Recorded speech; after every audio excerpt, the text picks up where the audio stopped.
La sagesse de Joseph. Joseph, à la fin du premier livre de la Torah, de Bereshit, va être confronté à ses frères après le départ de ce monde de son père Jacob. Et ses frères craignent que désormais il ait les mains libres pour se venger d'eux. Alors ils vont, lui disent, mais tu sais, notre père a dit, faut que tu fasses attention à tes frères, il fait, ne vous inquiétez pas.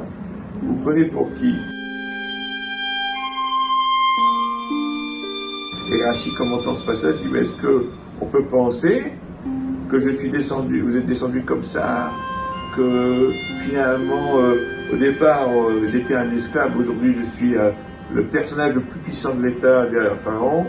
Et surtout, est-ce qu'on peut penser qu'un frère va vouloir tuer ses frères?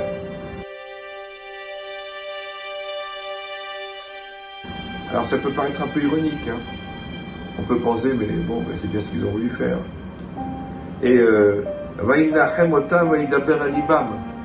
Le texte de la Torah nous dit, il les a consolés, il a parlé à leur cœur.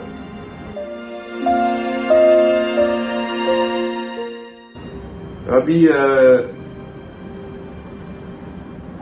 Israël de Tzalant, Rabbi Israël Salanter, dans Ber Yosef, nous dit qu'en vérité, les propos de Joseph sont des propos logiques. Il tente de faire prendre conscience à ses frères que leur action à eux n'était pas dans l'ordre naturel des choses.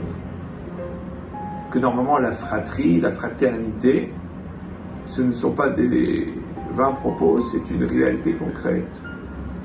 Et que si eux ont à un moment donné été tentés d'aller à l'encontre de cette fraternité, c'était sous l'emprise d'un vent de folie ou tout simplement d'une volonté divine qui a voulu faire en sorte que le destin du peuple juif se forme dans le creuset de fer de l'esclavage égyptien et qu'en réalité il n'était que les instruments de la volonté divine. Shabbat Shalom à tout à l'heure.